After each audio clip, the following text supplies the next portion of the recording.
Meanwhile, another Fox News alert for you. The U.S. military raising this month's death toll of American troops to 91 after a roadside bomb takes the life of another brave soul. Meanwhile, the search continues for a U.S. soldier now missing a couple of days. All this with the elections here just 2 weeks away. Coincidence or damning connection? Welcome, everybody. I'm Neil Cavuto, and this is your world. Well, my next two guests say that insurgents in Iraq are intentionally upping the violence to alter the outcome of the midterm elections in a couple of weeks. How do they know? Well, let's ask Walid Faris, the author of Future Jihad, and Ghazal Omid, author of Living in Hell.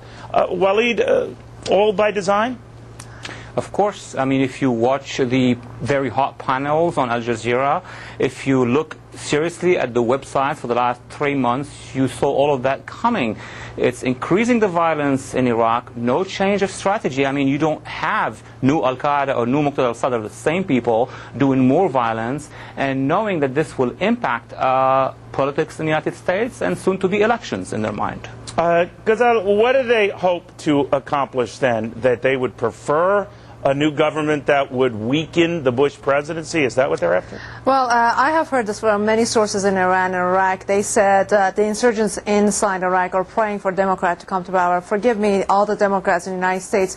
I'm not a Democrat or Republican, but what I think, if the guy that I want to elect and he would be praised by the insurgents, there is something wrong in here. You have to have a person who actually thinks about the good of your people and the people of Iraq. How did you got to Iraq is not an issue in here anymore. That's past history. But how are you going to deal with insurgents actually have an impact in your future and the future of Iraqi people? All right, so Walid, this is all about weakening the president, right?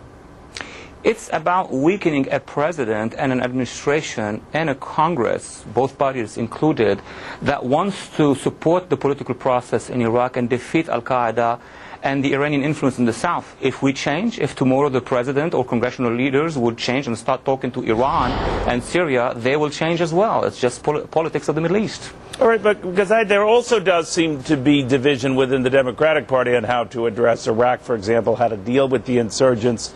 Some want an immediate pullout, others say that is an advisable idea. So maybe the insurgents should be careful what they wish for?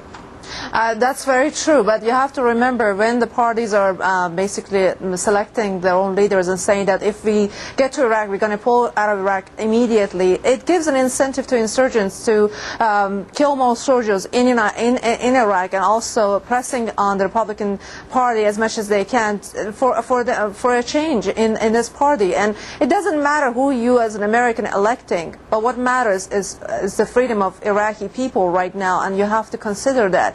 And you have to know their freedom is intertwined with yours. It's not about one party or another, but unfortunately, the Democrat Party seems to be the favorable party for insurgents right now.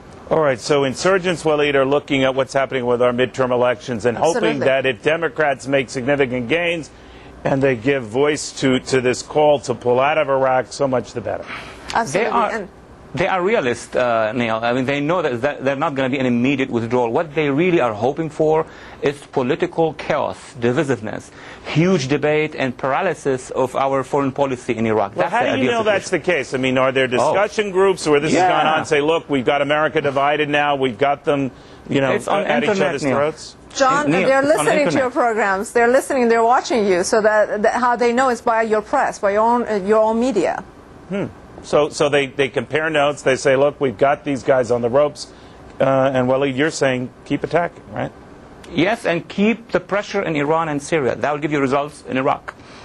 I agree with Walid because it's important for United States politicians to know that two of the major players in Iraq are not just the insurgents, but the Iranian regime in particular and the Syrian. The Syrian can be bought by money, but the Iranian must be pressured, and there must be something within Iran. An Iranian regime change would be an order in the future via Iranian people. That's very important for. But if you guys are right, then sadly we can expect an escalation of attacks in the next 2 weeks. We've seen pronounced increase in activity over the last few weeks, but if you're right, with 2 weeks to go for the midterm elections, it's going to get ugly. That's very true. But you have to remember, John, it's not about the 2 weeks. It's about 20 or 30 years from now for the Iraqi people. It's about the future of this country. You have to stay the course. You have to change your tactics if it's not working, but you have to continue, because I know it's hard for Americans to see their soldiers are coming back in coffin, but would that be less important for you guys if you see coffins of thousands of Iraqi people on the street? If you guys pull out immediately, there would be a slaughter between Shia and Sunni. You got to fix this problem. Well, Walid, if I'm taking you at face value here, you're saying that the insurgents think we won't care then. Better those coffins than American coffins.